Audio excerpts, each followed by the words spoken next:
وأشهد أن محمدا عبده ورسوله صلى الله عليه وعلى آله وصحبه وسلم تسليما كثيرا. يقول الله تبارك وتعالى في كتابه الكريم: أعوذ بالله من الشيطان الرجيم. بسم الله الرحمن الرحيم. يا أيها الذين آمنوا اتقوا الله وقولوا قولا سديدا يصلح لكم أعمالكم ويغفر لكم ذنوبكم ومن يطع الله ورسوله فقد فاز فوزا عظيما. ثم أما بعد. Masyaallah muslimin wal muslimat, sidang sama salat maghrib yang semoga senantiasa dirahmati Allah Ta'ala. Alhamdulillah, kita bersyukur kepada Allah Ta'ala atas limpahan nikmat dan juga rahmat, yang dengan nikmat dan rahmat Allah kita dapat menikmati, mencicipi manisnya iman, manisnya ketaatan kepada Allah Subhanahu wa Ta'ala.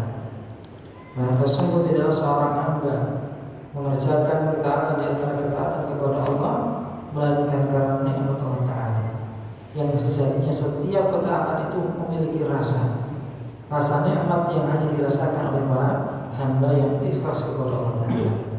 Salawat serta salam semoga tercurah limpah kepada baginda Rasulullah Muhammad sallallahu alaihi wasallam, juga kepada ahli bait beliau, para istri, putra putri beliau, kemudian para sahabat serta orang-orang saleh yang senantiasa melestarikan sunnah-sunnah beliau. Masyaallah muslimin wal muslimat rahimani wa rahimakumullah. Alhamdulillah, di malam hari ini insyaallah kita akan lanjutkan kembali kajian kita dari pembahasan kita Riyadhus Shalihin, Taman Orang-orang Saleh, yang ditulis oleh beliau Al-Imam An-Nawawi rahimahullah ta'ala. Masih pada bab yang pertama, bab taubat. Kita sampai di penghujung bab taubat. Hadis nomor yang ke-11 atau nomor 11. Qala al-mu'allif rahimahullah, berkata sang penulis semoga Allah rahmati. Wa 'an Abil Abbas Abdullah bin Abbas ibn Abdul Muttalib radhiyallahu anhu. Dan dari Abil Abbas Abdullah bin Abbas bin Abdul Muttalib. Ini dari sahabat Ibnu Abbas, Abdullah bin Abbas, salah seorang sahabat yang memiliki keutamaan luar biasa, satu di antara 4 yang disebut dengan Abadilah. Ya, 4 sahabat ini semua adalah sighar sahabat, sahabat junior.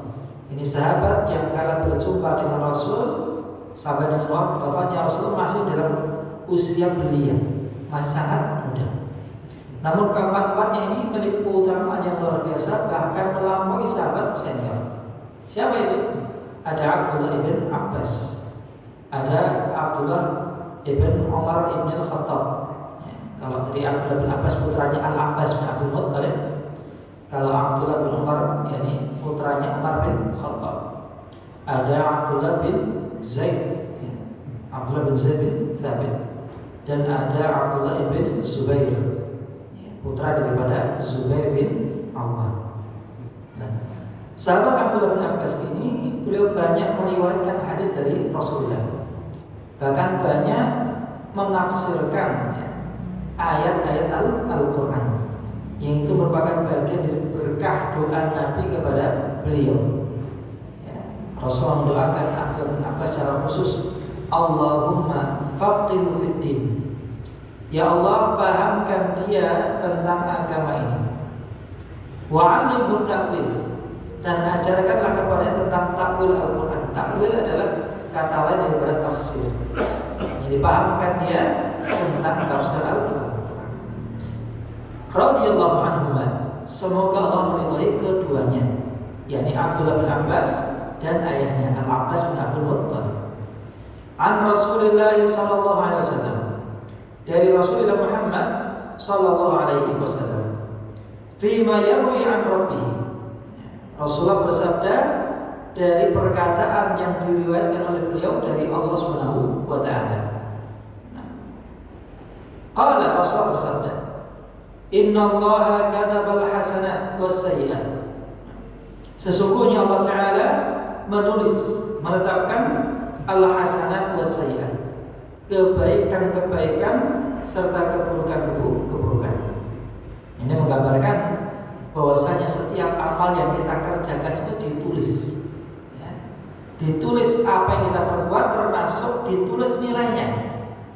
Jika kebaikan maka ditulis pahalanya sekian dan sekian. Jika keburukan maka ditulis pula nilainya sekian dan sekian. Nah, kita akan lihat skema penulisan antara pahala dan dosa. Tsumma bayyana dzalika. Kemudian Rasulullah menjelaskan tentang itu, tentang bagaimana ditulisnya nilai pahala dan nilai dosa. Faman hamma bihasanatin falam ya'malha katabaha Allah tabaraka wa ta'ala 'indahu hasanatan kamilah. Maka barang siapa yang hamma itu maknanya berkeinginan, berniat. Barang siapa yang meniatkan satu kebaikan, falam ya'malha, kemudian dia tidak jadi mengerjakan kebaikan yang sempat dia niatkan, maka Allah tulis di sisinya satu kebaikan sempurna. Nilai dari meniatkan kebaikan. Contoh misalkan kita mau tidur sudah niat, nanti saya mau bangun malam mau sholat tahajud. Qadarullah ternyata kita terlambat. Tidaklah kita bangun kecuali sudah subuh. Maka sebenarnya niat kita tadi telah ditulis satu kebaikan oleh Allah Ta'ala. Atau barangkali orang yang berniat untuk sedekah, besok saya mau sedekah 10.000, 100.000. Ternyata sampai besok hari, entah karena lupa atau uangnya terpakai untuk yang lain, dia telah mengantongi satu pahala niat kita kebaikan. Itulah rahmat Allah Subhanahu wa Ta'ala. Rasulullah kemudian melanjutkan, wa in hamma biha fa'amilaha.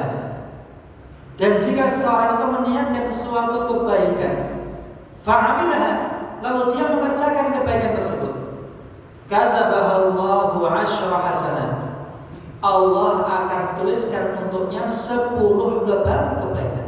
Apakah hanya ini? Tidak. Ila 700 dha'fin, bahkan sampai 700 kali lipat. Apakah hanya sampai di sini? Tidak.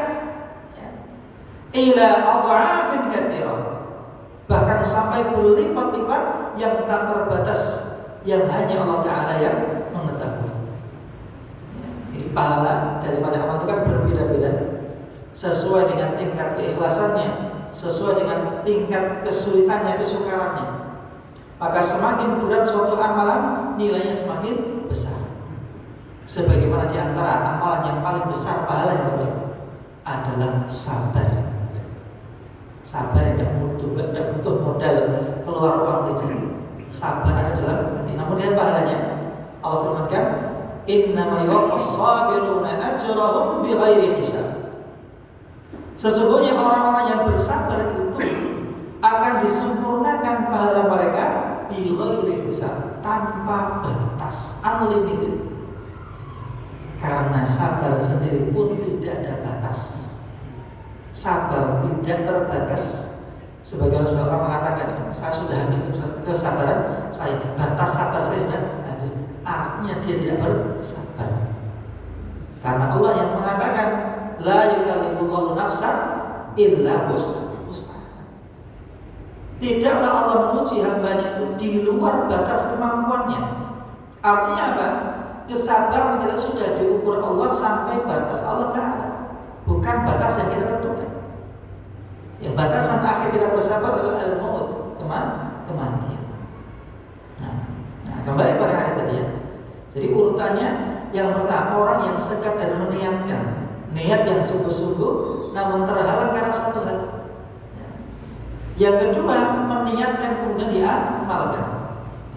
Range-nya ya, tingkatannya mulai dari 10 kebaikan sampai 700 kebaikan, sampai kebaikan yang tidak terbatas. Sebagai Allah firmankan ya, dalam ayat yang barangkali sering dibaca oleh para pembalik di bulan Ramadan, ayat tentang sedekah. Qala Allah Ta'ala, mathalul ladzina yunfiquna amwalahum fi sabilillahi kamathali habbatin ambatat sab'a sanabila fi kulli sumbulatin mi'atu habbah wallahu yudha'ifu liman yasha' wallahu wasi'un 'alim. Permisalan orang yang menafkahkan hartanya fi sabilillah, di jalan Allah. Jadi perlu kita garis bawahi, menginfakkan hartanya di jalan Allah artinya ikhlas karena mencari ridha Allah. Baik peruntukannya itu untuk fakir miskin kah, untuk membangun masjid kah, ya, atau untuk memberikan hadiah kepada sesama kah. Selama diniatkan fi sabilillah di jalan Allah untuk menggapai ridha Allah Ta'ala. Allah gambarkan kama talihabba, seperti satu biji, satu benih, ambadat sab'a sanabil, yang dari satu benih ini akan tumbuh 7 tangkai atau 7 dahan. Fi kulli sumbulatin, yang setiap tangkainya ini mi'atu habba, terdapat 100 butir. Bayangkan, satu butir menjadi 7 dahan, 7 tangkai. Setiap tangkai ada 100 butir, menjadi berapa? 700 butir kebaikan. Apakah sampai sini? Tidak. Wallahu yudha'ifu liman yasha.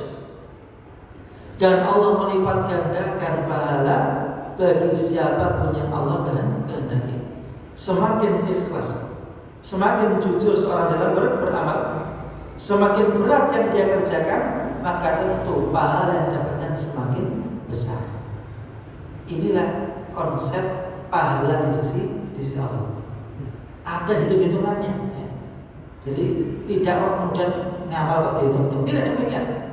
Justru Allah memberikan pengetahuan kepada kita tentang bagaimana hitung-hitungan amal. Namun kita hanya bisa mengukur dari kacamata kita, sedangkan yang sejatinya menghitung dan akan berikan balasan dari Allah Subhanahu wa Ta'ala. Yang mana adanya hitung-hitungan pahala di sini adalah untuk menunjukkan apa? Sisi rojak, agar kita berharap kepada Allah, agar kita berdoa kepada Allah Ta'ala diterima setiap amal yang kita kerjakan. Karena tidak mungkin kita mendapatkan pahala yang 10, yang 700 atau yang berlipat tadi, kecuali dengan diterimanya amal kita.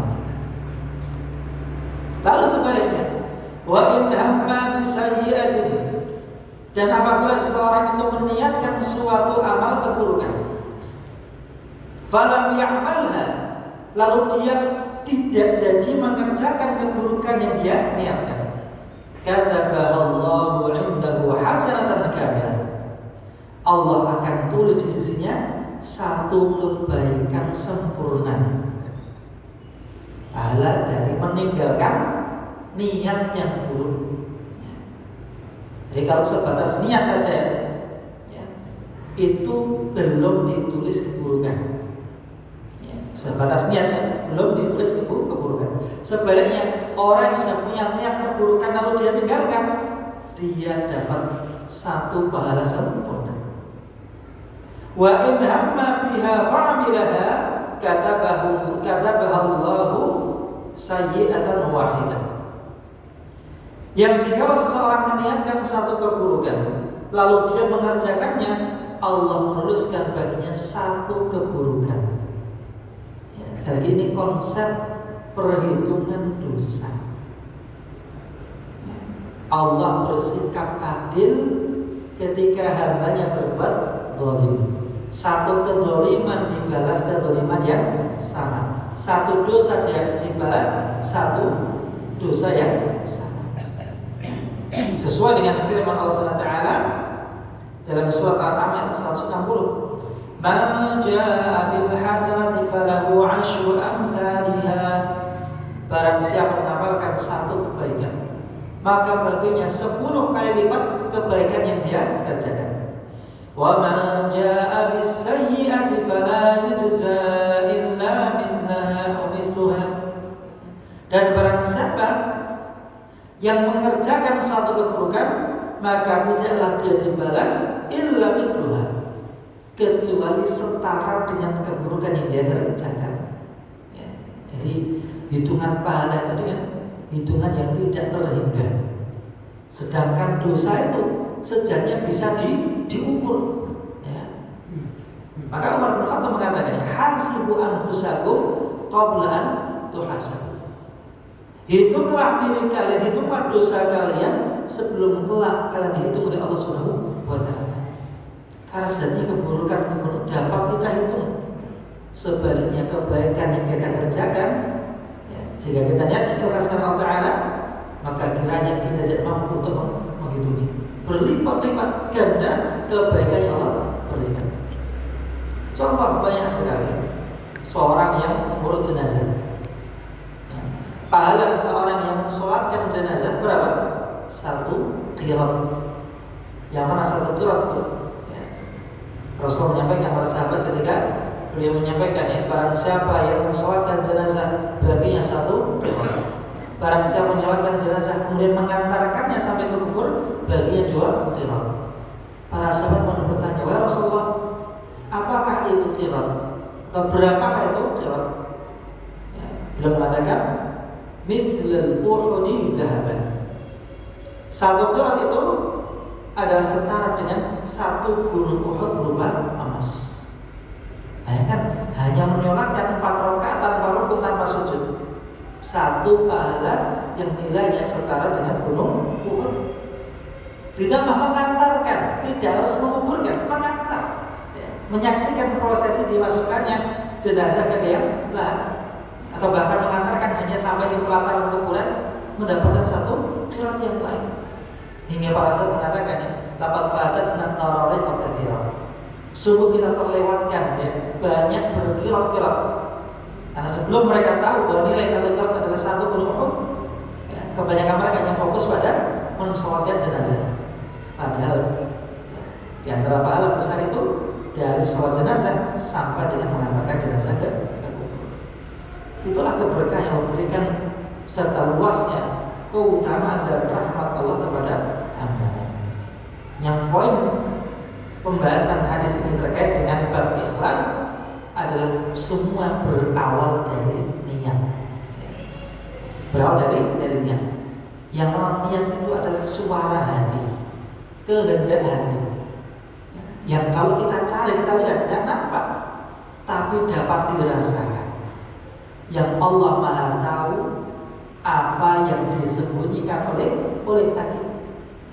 Allah berfirman dalam surat Ghafir ayat 16, ya'lamu kha'inatal a'yuni wa ma tukhfis sudur. Allah mengetahui kha'inatal a'yun, khianatnya mata. Ini mata yang berdusta itu Allah tahu. Wa ma tukhfis sudur, Allah pun tahu apa yang disembunyikan di dalam dada. Apa yang disembunyikan oleh hati Allah tahu. Maka ini sekali lagi hadis yang berkaitan dengan pentingnya niat serta melanjutkan niat dengan amal. Setiap niatan itu bernilai kebaikan. Ya. Yang kalau kita sedikit mundur ke hadis yang belakang ya, hadis tentang mereka yang tidak berjihad namun dapat pahala jihad, mereka yang safar namun dapat pahala sholat jamaah. Itu juga ada kaidahnya. Yang pertama apa? Orang yang terhalang dari suatu kebaikan, padahal dia sudah meniatkan, maka dia terhitung mendapatkan pahala niat. Ya, pahala niat. Yang kedua, orang yang terhalang dari suatu amalan, yang amalan itu sudah menjadi kebiasaannya. Orang yang rajin tahajud misalkan, orang yang rajin sholat duha, orang yang rajin sedekah misalkan, suatu hari dia terhalang karena udzur. Misalkan orang tidak sholat jamaah karena safar, tidak bersedekah karena apa? Tidak punya harta misalkan, maka dia mendapatkan pahala amal sebagaimana yang dia biasa kerjakan. Itu semuanya hanya dengan niat. Kemudian ma'asyar muslimin, kita lanjut pada hadis yang terakhir dalam bab ikhlas dan niat ini. Hadis ke-12, hadis yang cukup panjang. Wa an Abi Abdurrahman Abdullah ibn Umar ibn al-Khattab radhiyallahu anhu. Dan dari Abi Abdurrahman, ini adalah kunyah atau panggilan daripada Abdullah bin Umar. Kalau Ibnu Abbas tadi, kunyah beliau adalah Abdul Abbas. Jadi putranya dinamai sebagaimana kakeknya. Adapun putra Ibnu Umar, putra Umar bin Khattab di sini namanya adalah Abdullah. Abdullah bin Umar bin Khattab. Beliau juga banyak meriwayatkan hadis dari Rasulullah. Semoga Allah meridai keduanya. Qala ia berkata, sami'tu Rasulullah sallallahu alaihi wasallam yaqul. Aku pernah mendengar Rasulullah sallallahu alaihi wasallam bersabda, in talaqa thalathatu nafarin mimman kana qablahu. Dahulu pernah ada 3 orang yang melakukan perjalanan di antara orang-orang sebelum kalian. Hatta awahumul mabitu ila gharin fadakhalu. Hingga mereka terpaksa untuk mabit menginap di dalam gua di tengah perjalanan. Nah, tidak disebutkan sebabnya, apakah karena hujan ataukah sudah malam atau yang lainnya, tidak disebutkan. Yang artinya mereka berjalan 3 orang bersama-sama, di tengah perjalanan mereka harus mabit ke dalam gua. Fanhadarat sakhratun minal jabal. Tiba-tiba jatuh, menggelinding batu besar dari atas bukit atau dari atas gunung. Fasaddat alaihimul ghar. Yang batu besar itu tadi dengan qadar Allah dan dengan takdir Allah Ta'ala menutupi mulut gua, sehingga mereka tidak dapat keluar darinya. Jadi terjadinya peristiwa ini, adanya batu besar yang menutupi mulut gua tadi, yang bisa pas sampai tutup itu tidak secara kebetulan. Semuanya atas kehendak dan takdir dari Allah Subhanahu wa Ta'ala. Sebagaimana Allah firmankan dalam surat Al-Hijr ayat 21, wa in min syai'in illa 'indana khazainuh. Dan tidaklah suatu apapun melainkan perbendaharaannya ada di sisi kami, si Allah. Wa ma nunazzilu illa biqadarin ma'lum. Dan tidaklah kami turunkan sesuatu dari perbendaharaan kami, kata Allah, kecuali biqadarin, dengan takdir, dengan ketetapan Allah Ta'ala, ma'lum, yang telah diketahui oleh Allah. Jadi berapanya, betapa besarnya, kecilnya, apa warnanya, semuanya itu telah terekam sempurna dalam catatan Allah Subhanahu wa Ta'ala. Termasuk batu besar yang menutup mulut. Selanjutnya Rasul mengatakan, mereka berkata, faqalu, mereka pun berkata, tak kala mereka di dalam gua, tiba-tiba ada batu besar yang menutup mulut gua. Ya tidak mungkin mereka bisa bertahan di dalam gua tersebut, sedangkan tidak ada jalan lain untuk keluar dari gua tersebut kecuali dari pintu atau dari mulut gua yang telah tertutup dengan batu itu. Faqalu, maka mereka pun berkata, innahu la yunjikum min hadhihi sakhra illa an tad'u Allah bi salih a'malikum. Sesungguhnya tidak ada yang dapat menyelamatkan kalian dari batu besar ini. Jadi tidak ada yang dapat memudahkan kalian untuk keluar daripada gua ini kecuali an tad'u Allah bi salih a'malikum. Kecuali kalian berdoa kepada Allah dengan wasilah amal soleh kalian masing-masing. Yang ini menjadi dalil akan bolehnya kita berdoa kepada Allah Ta'ala dengan wasilah. Apa itu wasilah? Wasilah secara bahasa adalah perantara. Ini perantara yang mendekatkan kita kepada Allah Subhanahu wa Ta'ala. Dan wasilah ada wasilah yang masyru', ada wasilah yang batil. Apa di antara wasilah yang masyru' yang dibolehkan? Perantara apa saja yang dapat kita gunakan untuk mendekatkan diri kepada Allah, atau untuk mengharapkan manfaat dari Allah, atau untuk mencegah madarat yang datang? Di antara ada empat. Yang pertama adalah at-tawassul bi asma'illah ta'ala. Bertawassul dengan nama-nama Allah Subhanahu wa Ta'ala. Yang ketika kita berdoa mengharapkan kebaikan untuk keperluan duniawi kita, hajat duniawi kita, atau lebih hajat ukhrawi, hajat akhirat kita, maka disunahkan untuk banyak-banyak menyebut asma Allah. Walillahil asmaul husna fad'uhu biha.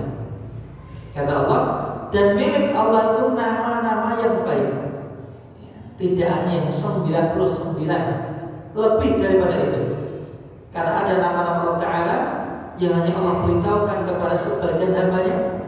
Bahkan ada pula nama dan sifat Allah yang hanya Allah sendiri yang mengetahui.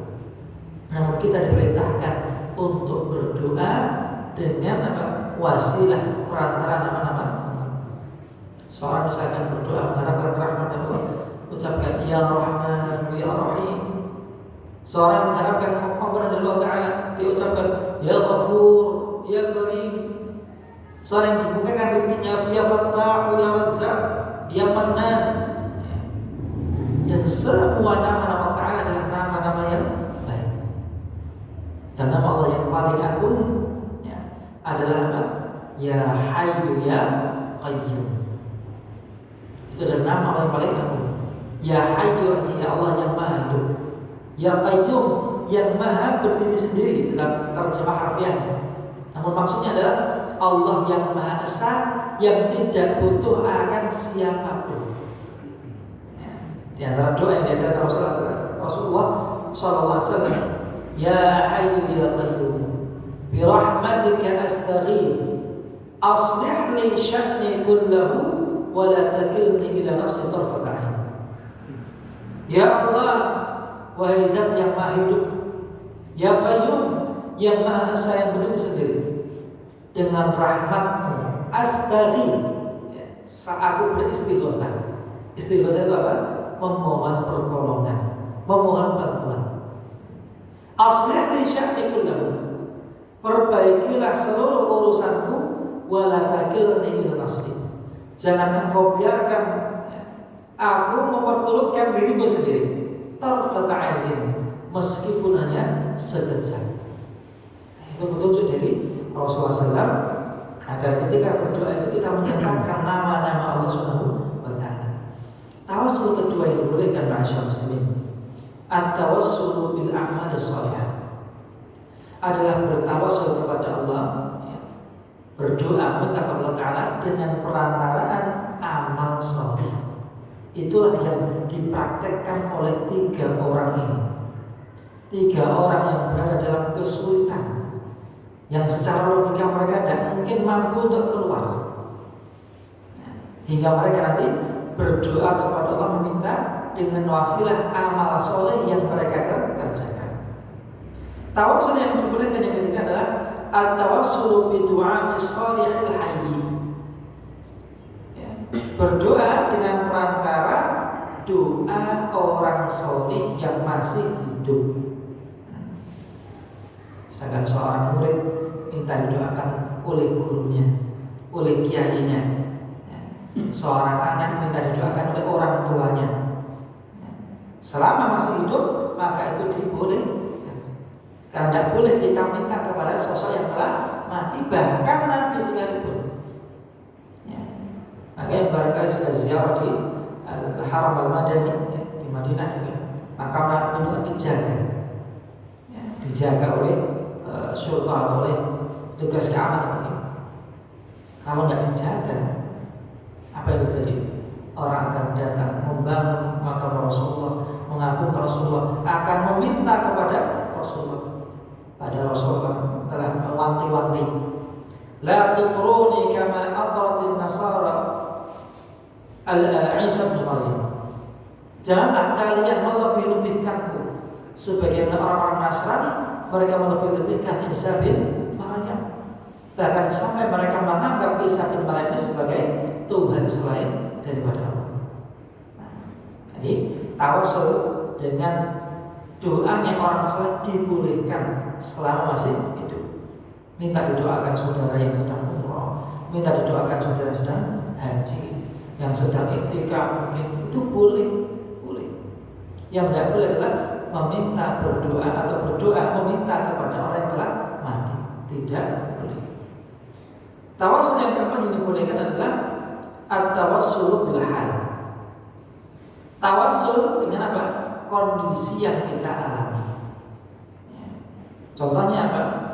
Nabi Musa alaihissalam ketika beliau dalam pelarian, dalam dalam kasus yang sebenarnya tidak beliau sengaja, kasus pembunuhan seorang asli Mesir yang tidak disengaja oleh Nabi Musa. Beliau bermaksud untuk melerai atau membantu saudaranya dari atau membantu orang Bani Israel itu. Ternyata beliau melayangkan pukulan kepada seorang Qibti, seorang bangsa Mesir, dalam sekali pukul roboh jatuh mati. Ya, pada statusnya orang Bani Israel itu hanyalah budak. Ya, budak berani membunuh orang pribumi. Maka Nabi Musa pun status burunan, dikejar-kejar oleh para prajurit Fir'aun hingga larilah beliau dari Mesir menuju Madian yang ada di Palestina. Yang singkat cerita, beliau membantu dua orang perempuan yang sedang mengambilkan air untuk gembalanya. Setelah itu beliau pun beristirahat. Beliau bersandar di bawah pohon lalu berdoa, Ya Rabbi inni lima anzalta ilayya min khairin faqir. Ya Allah, sesungguhnya aku terhadap apa yang Kau turunkan kepadaku min khairin dari kebaikan, faqirun, aku sangat butuh. Nah, di sini beliau bertawasul dengan apa? Kondisi beliau yang lemah, yang tidak bisa apa? Ya, termasuk juga tawasul dengan dosa-dosa kita, kesalahan kita. Dalam mohon ampun nih, sebagaimana Yunus alaihissalam, Nabi Yunus dalam perut ikan, beliau meminta kepada Ta'ala, La ilaha illa anta in subhanaka inni kuntu minadh dhalimin. Ya Allah, tidak ada ilah yang berhak disembah kecuali Engkau ya Allah. Subhanaka maha suci ya Allah, inni kuntu minadh dhalimin. Sungguhnya aku adalah termasuk orang yang berbuat aniaya. Kita mengakui dosa kita dan Allah Ta'ala itu adalah wasilah untuk diampunkan dosa kita. Dan bagaimana mengampunkan seorang hamba jika dia tidak sadar akan dosa dia kan kerjakan. Maka itu diantara tawasul yang dibolehkan. Kemudian kita masuk pada kisah tadi. Setelah mereka mengatakan tidak ada yang menyelamatkan kalian atau kalian tidak akan selamat dari gua ini kecuali masing-masing dari kalian berdoa dengan amal soleh yang pernah dia kerjakan. Qala rajulun minhum, berkatalah salah seorang dari mereka. Yang pertama berdoa, Allahumma ya Allah, kana li abawani shaykhani kabiran. Dahulu aku memiliki dua orang tua yang sudah sepuh. Wa kuntu la aghdiqu qablahuma ahlan wa la mala. Sedangkan aku dahulu tidaklah memberikan makan malam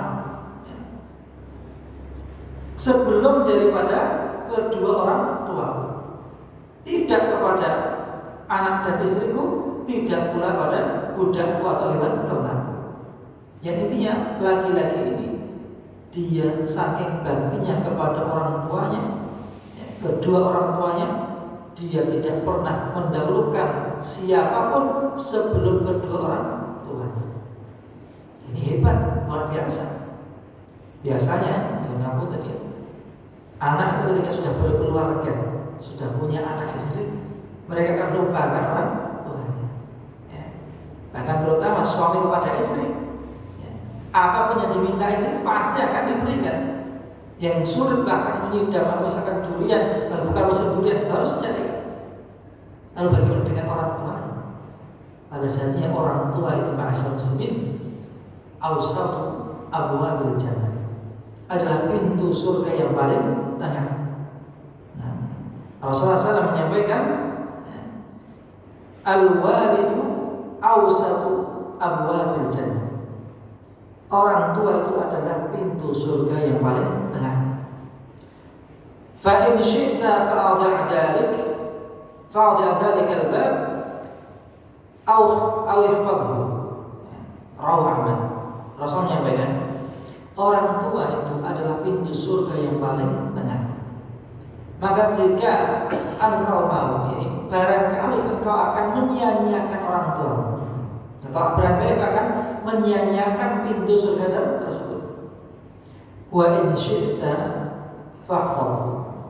Namun jika engkau mau, maka jagalah pintu tersebut. Inilah hal yang sekali lagi berat, apalagi di masa sekarang ya. anak itu tidak mau berkumpul dengan orang tuanya, tidak ada privasi lah, atau tidak ada kesempatan untuk berkawan dan sebagainya. Pada dasarnya keberkahan itu ada pada kedua orang tua. Nah, laki-laki ini bahkan dia bertawasul dengan kebaikannya atau dengan baktinya apa kepada kedua orang tuanya. Bentuknya apa? Dia tidak pernah mendahulukan memberikan makan malam atau makan yang lainnya sebelum daripada kedua orang tuanya.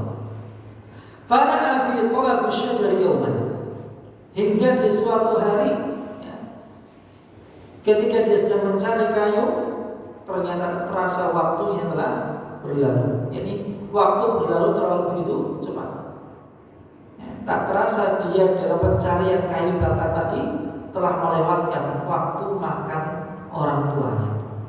Falam urih alaihi ma hatta nami. Maka tidaklah aku sampai ke rumah, ya, melainkan keduanya telah terlelap, telah tidur. Fahalabtu lahuma ghabutuhuma fawajadtuhuma na'imaini.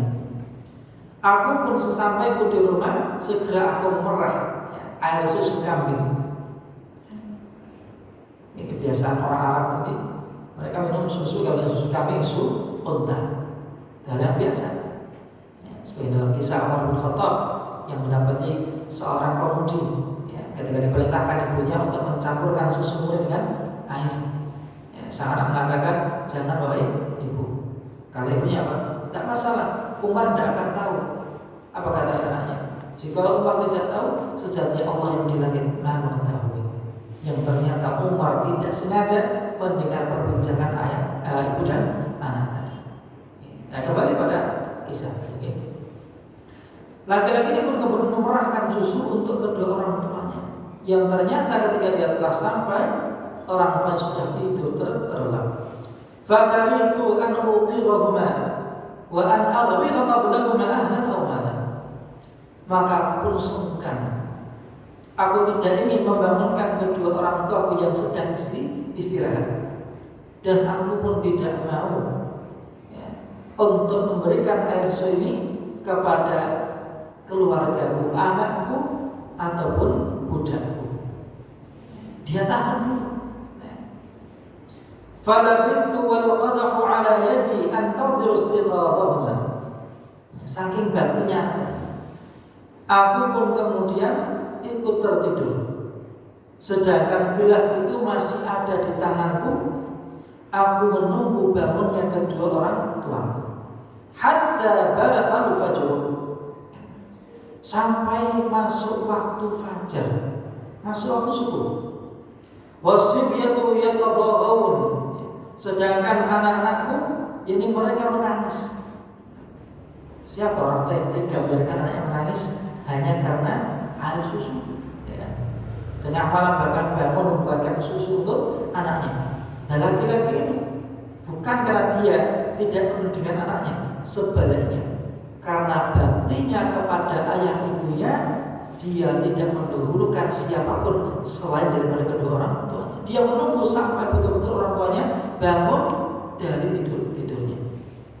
Nah, kemudian apa? Ainda qadami fastayqadha fashariba ghabutahuma.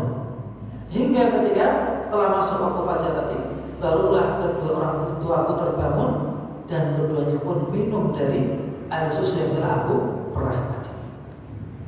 Artinya dia telah menunaikan tugasnya. Dia menunjukkan baktinya kepada kedua orang tuanya. Dia pun berdoa kepada Ta'ala, Allahumma in kuntu fa'altu dzalika ibtigha'a wajhika.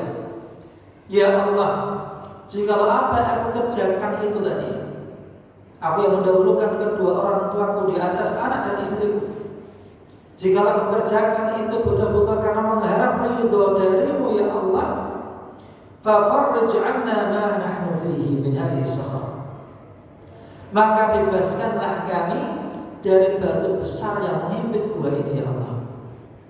Fanfajarat syai'an, maka gua tadi dengan izin Allah Ta'ala sedikit terbuka.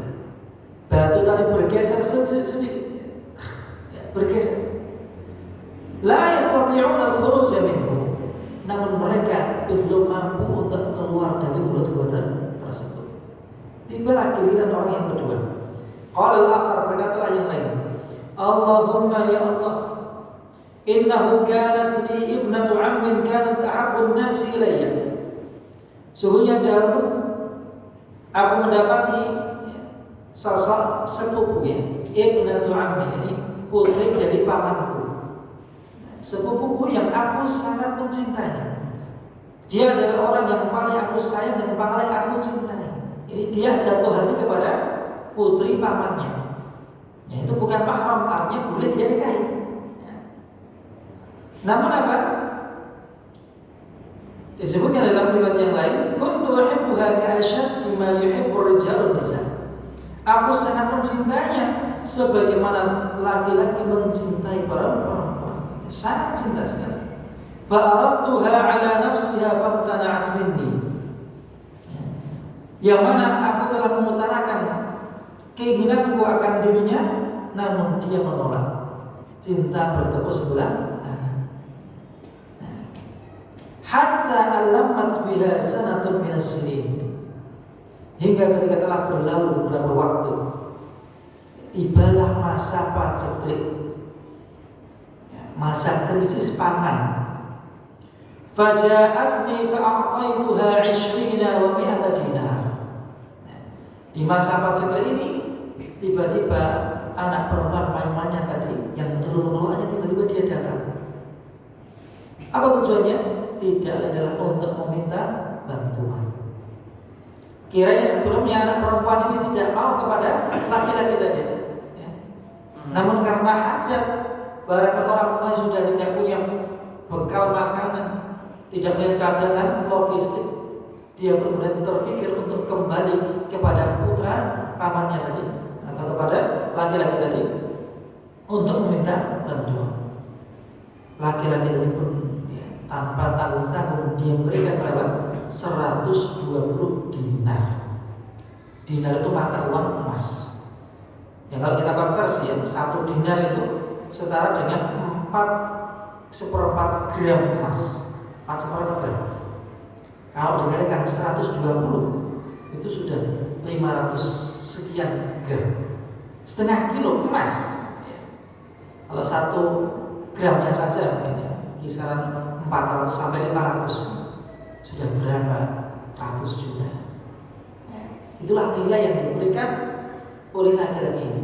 Namun dia mensyaratkan, ya, dia memberikan hartanya dengan syarat. Syaratnya apa?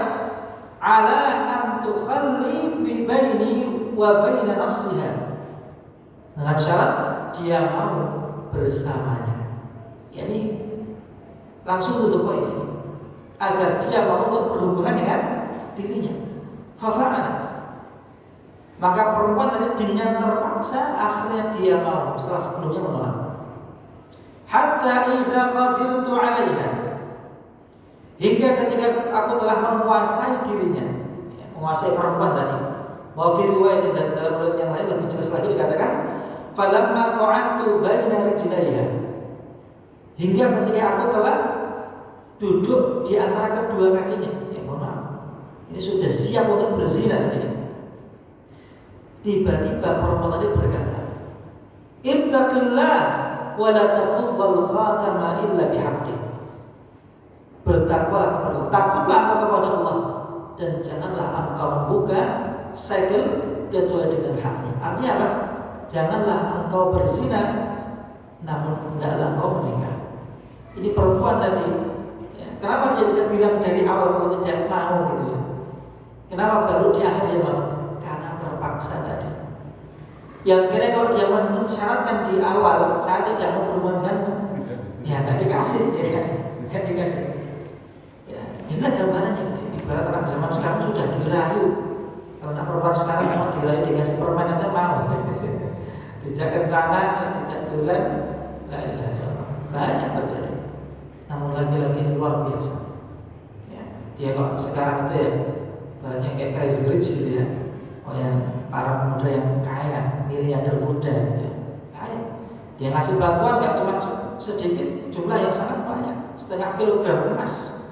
Dan mahar saja paling cuma 10 gram atau 20 gram ya. Atau seperangkat alat sholat. Nah ini bukan mahar, bukan apa. Hanya untuk berhubungan dengan perempuan tadi. Saking cintanya dia kepada perempuan tersebut. Namun ternyata iman masih bercokol dalam hati pemuda tadi.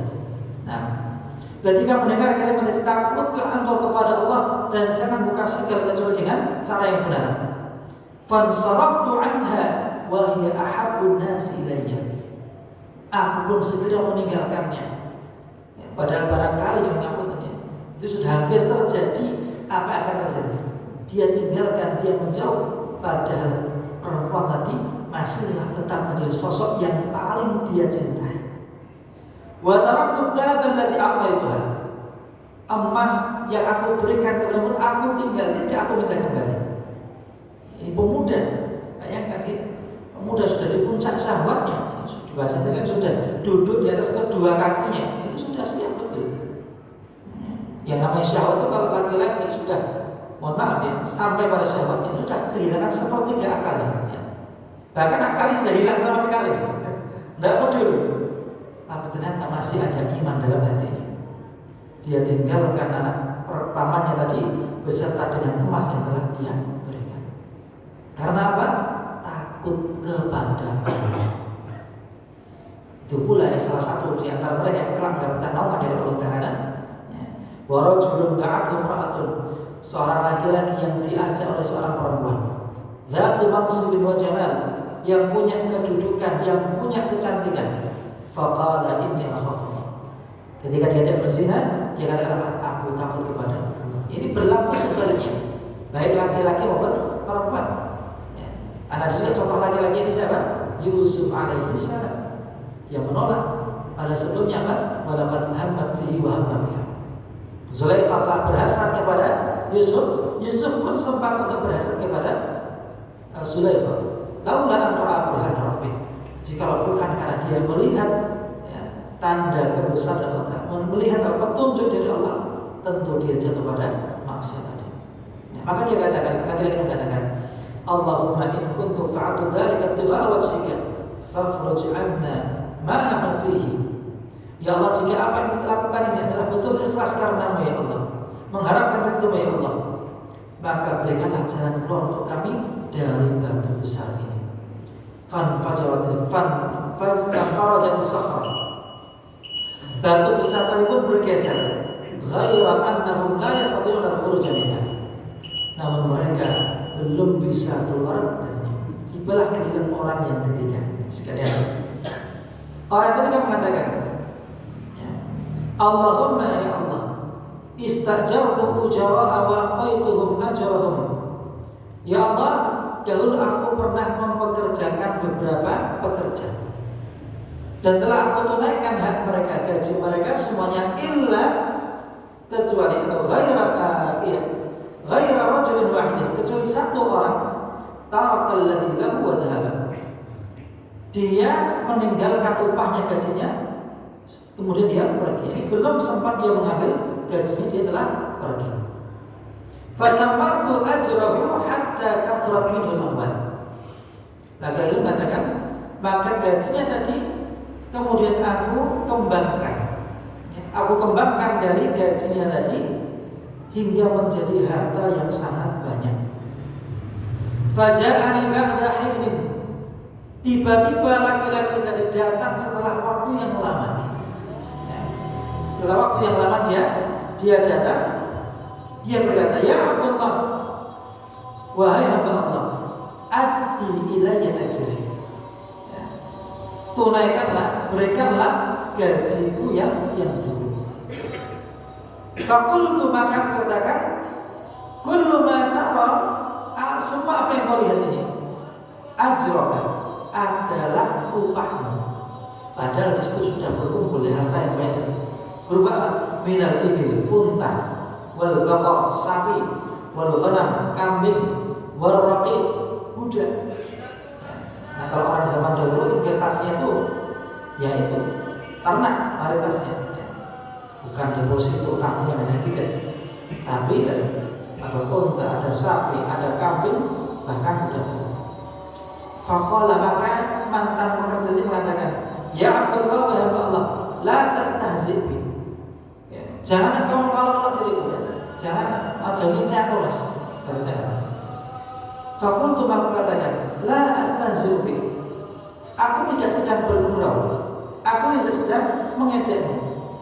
Ya, maka akhirnya apa? Benar. Diambil mulai dari unta, sapi, kambing, bahkan kuda tadi.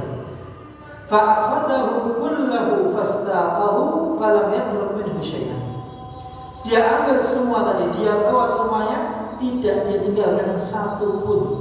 Ibarat satu perak pun dia tidak sisihkan untuk tuannya tadi. Allahumma ya Allah, in kuntu fa'altu dzalika bighairi wajhika. Ya Allah, jika aku kerjakan itu karena ikhlas untukmu, maka selamatkanlah kami dari batu besar ini. Fanfarajat as-sakhra. Batu besar pun terbuka atau bergeser, terbukalah pintu gua tadi. Fakharaju yamshun.